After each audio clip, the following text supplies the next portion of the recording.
Hey everybody, welcome back to the channel. More Blood and Plunder here, whereas we continue through the Dutch commanders. Today we're taking a look at Jan Erasmus Reyning, and looking at the abilities here, we're getting quite a bit. Now he can actually fit in different factions, and it's kind of a theme with some of the Dutch commanders here. So we can go Dutch privateers, Dutch navy, English buccaneers, Spanish corsairs, or guardacostas. Nothing French though. So obviously those are all different, very different lists that will play slightly differently, or in some cases quite a bit differently than sort of the core Dutch list. So that gives you huge versatility for this character, right? Clocks in at 25 points. We get the brace of pistols and the standard melee weapon. We do get the superior 16-inch command range for that 32-inch command bubble. Again, fantastic in any scenario, really. We're going to cover a lot of ground. Only downside, but I guess that's where why we're only paying the 25 points versus like a higher point cost. We're just getting the 2 command points. Still very, very good, but 3 is, ideal, is what we're always looking for, right?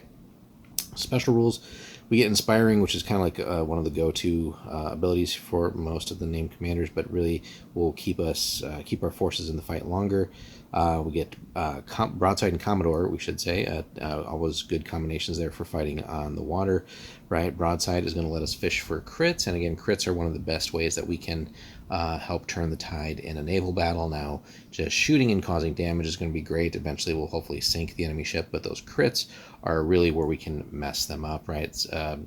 Particular favorites, right? Setting them on fire, flooding, ruining their sails and rigging, and causing like steering damage, other things like that. But major problems for an enemy ship, and giving them more things that they have to deal with, and kind of keep up on repairs versus necessarily returning fire and fighting you effectively, are all great things, and Broadside will certainly help with that. Commodore is always good as well for running multiple ships.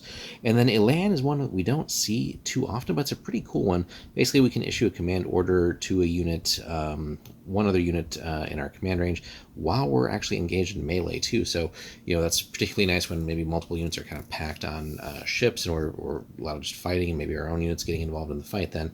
So that's just a neat one to have as well.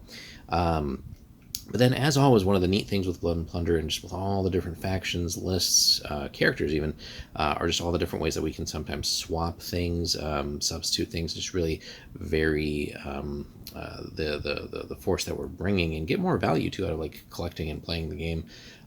So here we have another interesting switch. Unorthodox force, so English freebooters and Dutch capers may be taken as core units in this force, so brings that to the table as well. So again, factor that into what you can do already with the factions that you have here, the units that you now have available, and different focus on those, right, being core, and then just all the abilities and everything that he brings to the table. So definitely a good character.